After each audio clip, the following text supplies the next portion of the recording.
मैं महाराष्ट्र की शक्ति से वाकिफ हूं। मुझे महाराष्ट्र पे कोई शक नहीं। मैंने महाराष्ट्र को लड़ते हुए देखा और आज से नहीं देखा, बहुत लंबा समय हो गया। महाराष्ट्र ने स्वाभिमान सम्मान की लड़ाई लड़ी और मेरे आज भी याद है, मैं जेल में था जब भीमा कोरेगांव में परेशानी खड़ी हुई थी, मेरे आज भी याद है।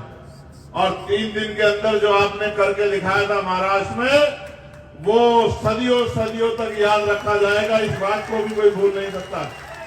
और आप ये भी जानते हैं कि जब हमें कोई उदाहरण देना होता है तो महाराष्ट्र की बात करते हैं, भीमा कोरेगांव की बात करते हैं। जब हमें ज्ञान की बात करनी होती है तो हम बाबा साहब अम्बेडकर के संघर्षों को याद करते हैं। जब हमें नमन करना होता है तो हम दीक्षा भूमि को याद करते हैं। जब हमें शांति के संदेश को आगे बढ़ाना होता है तो हम चैत्य भूमि को, दीक्षा भूमि को नमन करके अपनी बात को मजबूत करते हैं। लेकिन आज जब मैं आया हूं और मेरे हाथ में एक कागज दिया गया है जिसमें यहाँ की समस्या लिखी गई है, तो इस कागज को पढ़ने के बाद मुझे ऐसा लगता है कि चाहे महाराष्ट्र का कोई कोना हो या देश का कोई और प्रदेश, जो हक वंचित बहुजन समाज है उनकी समस्या एक जैसी है। उसके लिए मुझे किसी चिट्ठी की जरूरत नहीं। आप जानते हैं, मैं रात में बंद आंखों से सपने नहीं देखता हूं, मैं खुली आंखों से सपने देखता हूं। अभी मुझसे पहले हमारे बहुत ही शानदार गायक, क्या नाम है उनका, राहुल भाई वो गाना गा रहे थे जो 2-3 साल पहले उन्होंने लिखा था। मैं दिन में खुली आंखों से सपने देखता हूं। मैंने ये सपना देखा था कि पार्लियामेंट में जाके अपने लोगों की आवाज को बनना। आप मुझे पार्लियामेंट में सुनते हो नहीं सुनते हो? आपकी आवाज पार्लियामेंट में सबसे मजबूत है या नहीं है, बताओ? पार्लियामेंट में आपकी आवाज ताकतवर होती है, किसी के आगे दब जाती है, बताओ?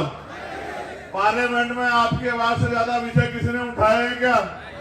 और चाहे प्रदेश, कोई प्रदेश हो, बताओ, सब प्रदेशों के विषयों पर आवाज उठती है नहीं उठती है? अभी तो एक आदमी ने सपना देखा, भीम आर्मी के साथियों ने, आजाद समाज पार्टी के साथियों ने पूरा कर दिया।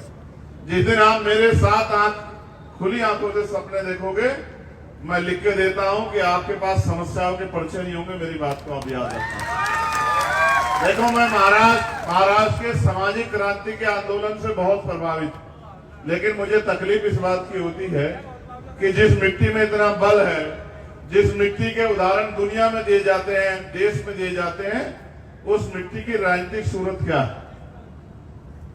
आप ये महसूस करके देखो कि अगर जिस तरह से सामाजिक आंदोलन आपने मजबूत कर रखा है, सांस्कृतिक आंदोलन आपने मजबूत कर रखा है, अपनी विचारधारा विरासत को जिस तरह आपने बचा रखा है, अगर राजनीतिक रूप से भी आपने उतनी ताकत बनाने का काम किया, तो मैं लिख के देता हूं, आपका हाथ महाराष्ट्र में ऐसा नहीं होगा।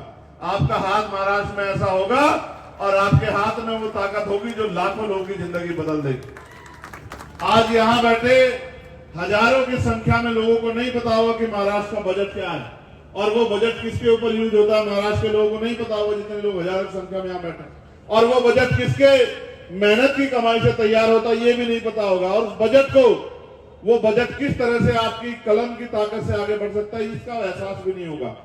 जब जब आपने एहसास किया है तब तक ताकत बनी। आप सोचिए, अगर बाबा साहब अम्बेडकर कॉन्स्टिट्यूशन असेंबली के मेंबर ना बनते और संविधान सभा में ना जाते, तो क्या संविधान में हमें दे पाते हमें अधिकार? दे पाते हमें अधिकार? कर पाते हमारी रक्षा? खोल पाते हमारे लिए दरवाजे? काट देते गुलामी की बेड़ियां? ये तभी संभव नहीं हो पाता जब तक बाबा साहब अम्बेडकर कॉन्स्टिट्यूशन असेंबली के मेंबर नहीं बनते। आज भले ही अम्बेडकरवादियों की संख्या वहां कम हो, लेकिन आपको याद है जिस दिन मैंने शपथ ली थी तो मैं अकेला व्यक्ति था जिसने कहा था कि जय भीम नमो बुद्धाय। बताओ, कहा था नहीं कहा था? और मैंने जब कहा था तो उसके बाद क्या हुआ आपको पता है? हमारे स्पीकर साहब ने कानून बना दिया कि आज के बाद शपथ के समय कोई दूसरा नारा नहीं बोलेगा। जब वो शपथ लेगा तो सीधी शपथ लेगा, उसके अलावा एक शब्द भी नहीं बोलेगा। अगर बोलेगा तो दोबारा से शपथ लेनी पड़ेगी। मैं आपको याद दिलाना चाहता हूं, जिस संविधान की रक्षा की बात आप करते हैं, जिस संविधान के खिलाफ दूसरे संविधान न बनने देने की बात आप करते हैं, जिस संविधान ने हमें जानवरों से निकाल के इंसानों का जीवन दिया है, जिस संविधान ने हमें स्वाभिमान सम्मान के साथ जीने के अवसर दिए हैं, जिस संविधान के साथ आप आगे बढ़ना चाहते हो, आप अपने मन को टटोलो कि उस संविधान में हमें अधिकार तो बहुत दिए गए, लेकिन क्या वो अधिकार लागू हो पा रहे हैं? क्या वो अधिकार आपको मिल पा रहे हैं? क्या वो अधिकार आप तक पहुंच पा रहे हैं? तो फिर ये भी बताओ कि उन अधिकारों को पहुंचाने का रास्ता अब तक क्या है? आप रास्ता बता दो, हम उसी रास्ते पे चल पड़ेंगे। और मैं लिख के देता हूं, आपने रास्ता बताया, हम रास्ते पे चल पड़े, और जब तक आपके अधिकार आप तक नहीं मिलेंगे तब तक हम चैन से नहीं बैठेंगे। और आप पे रास्ता नहीं है तो फिर हमारे बताए रास्ते पे चल लो। मैं लिख के देता हूं कि अगले आने वाले 4-5 साल में महाराष्ट्र की सूरत इतनी खूबसूरत होगी कि इसको देख के दूसरे स्टेट के लोग भी अपने आप को ताकतवर महसूस किया करेंगे।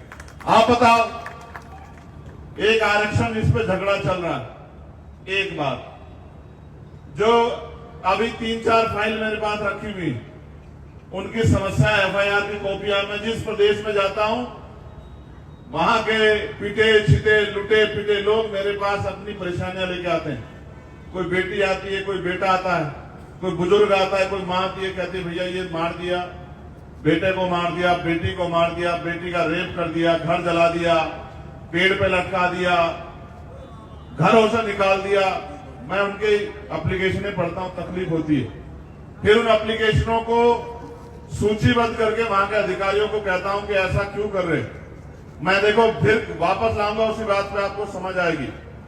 जब मैं उनसे पूछता हूं कि कानून व्यवस्था है, एडमिनिस्ट्रेशन है, पुलिस है, आर्मी है, अर्धसैनिक बल है, सब कुछ होते हुए भी जिन्होंने अपराध किया उनको गिरफ्तार क्यों नहीं कर रहे हो, तो वो कहते हैं कि सर हम कोशिश कर रहे हैं।